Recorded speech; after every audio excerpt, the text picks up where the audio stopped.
আসসালামু আলাইকুম সুপ্রিয় সপ্তম শ্রেণীর শিক্ষার্থীদেরকে আজকের ভিডিওতে স্বাগতম। আজকে আমরা মূলত আলোচনা করব তোমাদের বার্ষিক মূল্যায়ন নির্দেশিকা 2024 এবং বার্ষিক পরীক্ষা বিজ্ঞানের মানবন্টন এবং প্রশ্ন এবং সিলেবাস নিয়ে। অর্থাৎ প্রশ্ন দেখলেই তোমরা মানবন্টন পেয়ে যাবা, আর সিলেবাস যে সিলেবাসটা তোমাদেরকে দেওয়া হয়েছে সেটা তোমরা ইতিমধ্যে জেনে গেছো যে তোমাদের পরীক্ষা অনুষ্ঠিত হবে 100 নম্বরের এবং সেটাকে 70 নম্বরে কনভার্ট করা হবে এবং 70 নম্বরে কনভার্ট করে তারপর কি করা হবে, তারপর অবশ্যই তোমাদের যে 30 নম্বর রয়েছে ধারাবাহিক মূল্যায়নে সেটা যোগ করা হবে। সো তোমরা দেখো বইয়ের নাম হচ্ছে অনুশীলন বই। অনুশীলন বইয়ের দেখো তোমার ফসলের ডাক আর অনুসন্ধানী বইয়ের সাথে মিল রয়েছে 1.1 থেকে 1.7। পদার্থের সালোক সংশ্লেষণ এটার সাথে মিল রয়েছে অধ্যায় 2, 2.1 এবং 2.3 এবং অধ্যায় 3, 3.4 এবং 3.7। কোষ পরিভ্রমণ এটার মধ্যে কোষ বিভাজন রয়েছে 4.1 থেকে 4.4। সূর্যালোকের রান্না এটার ভিতরে রয়েছে তাপ ও তাপমাত্রা, কাজ, শক্তি ও ক্ষমতা। দেখো অদৃশ্য প্রতিবেশী এখানে 5-এ রয়েছে 5.1 থেকে 5.5, অর্থাৎ অনুসন্ধানী বইয়ের। বাম পাশেটা হচ্ছে অনুশীলন বই এবং ডান পাশেটা হচ্ছে অনুসন্ধানী বই। দুইটার মিশ্রণে কিন্তু তোমাদেরকে পরীক্ষায় সিলেবাস করা হয়েছে। পানির সাথে বন্ধুত্বতা 11 অধ্যায়, মিশ্রণের উপাদানের পৃথকীকরণ। তারপর হচ্ছে ডাইনোসরের ফসিলের খোঁজে। তো এটা হচ্ছে ভূপৃষ্ঠ ও প্লেট টেকটনিক তত্ত্ব 12.2 থেকে 12.3। সো এখানে মানবন্টন দেখো তোমরা যে 30 নম্বরের মধ্যে শ্রেণী কাজ থাকবে, বাড়ির কাজ থাকবে, অ্যাসাইনমেন্ট থাকবে, আর ব্যবহারিক কাজ মানে পরীক্ষণ সংক্রান্ত সেটাই 10। তো সবগুলো মানবন্টনই প্রায় সেম। 3 ঘন্টার যে 100 মার্কের পরীক্ষা হবে।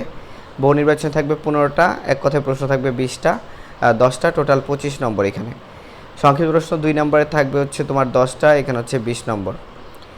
এছাড়া তোমাদের রচনামূলক প্রশ্ন থাকবে 5টা, যেটার মধ্যে কোনো প্রেক্ষাপট থাকবে না, অর্থাৎ সরাসরি বই থেকে। এখানে হচ্ছে তোমাদের 3-5 15 নম্বর, এক একটায় 5 করে 3টা দিতে হবে। আর রচনামূলক 7টা থেকে 5টা দিবা, এগুলা এক একটা হচ্ছে 8 নম্বর করে, 5-8 40।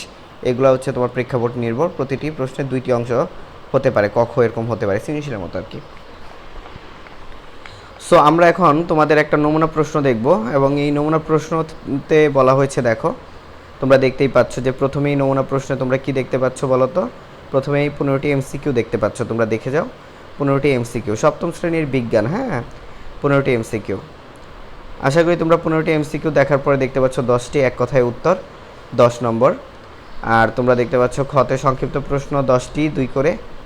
ঠিক আছে, দেখো জীববৈচিত্র্য উদ্ভবের জৈবিক কারণ ব্যাখ্যা করো, 2-এর মতো করে লিখবা, 2-3 লাইনে লিখবা। পরজীবী বলতে কী বুঝো ব্যাখ্যা করো, শক্তির নিত্যতা ব্যাখ্যা করো, এরকম 2-4-5 লাইনে লিখবা এক একটা, যেটা যতটুকু ব্যাখ্যা লাগে। কোষঝিল্লি কি, এর একটি কাজ উল্লেখ করো।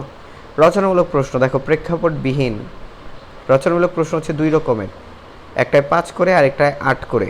তো একটা প্রেক্ষাপটবিহীন, এটা বই থেকে সরাসরি। জীবদেহে অস্বাভাবিক কোষ বিভাজনের পরিণতি ব্যাখ্যা করো। শিলা ও খনিজের মধ্যে 2টি পার্থক্য লিখো। শিলা গঠনের শক্তির ভূমিকা ব্যাখ্যা করো। এই বিভিন্ন ধরনের প্রশ্ন সেখান থেকে। আর রচনামূলক প্রশ্ন রয়েছে যেটার মধ্যে প্রেক্ষাপট দেওয়া থাকবে। দেখো উপরে চিত্র দেওয়া আছে, উপরে জীব 2টির মধ্যে 4টি সাদৃশ্য লেখো, অর্থাৎ এই 2টা চিত্রের মধ্যে কী কী মিল আছে। চিত্র 1 কোন দিক থেকে চিত্র 2 থেকে ভিন্ন উল্লেখ করো, অর্থাৎ 1 এবং 2-এর পার্থক্য লেখো। এরকম তোমাদের 8টা প্রশ্ন দেওয়া থাকবে, তোমাদের 5টা প্রশ্ন দিতে হবে। দেখো সুমনের মা রান্নাঘরে ভুলবশত তেলের পাত্রে পানি মিশ্রিত করে ফেলেছে। সপ্তম শ্রেণীতে পড়ুয়া ছেলে সুমন তেলের অপচয় রোধ করার জন্য মিশ্রণ থেকে তেল আলাদা করার উদ্যোগ নেয়। সুমন কোন পদ্ধতিতে তেল আলাদা করতে পারবে, ওই তো আর কি।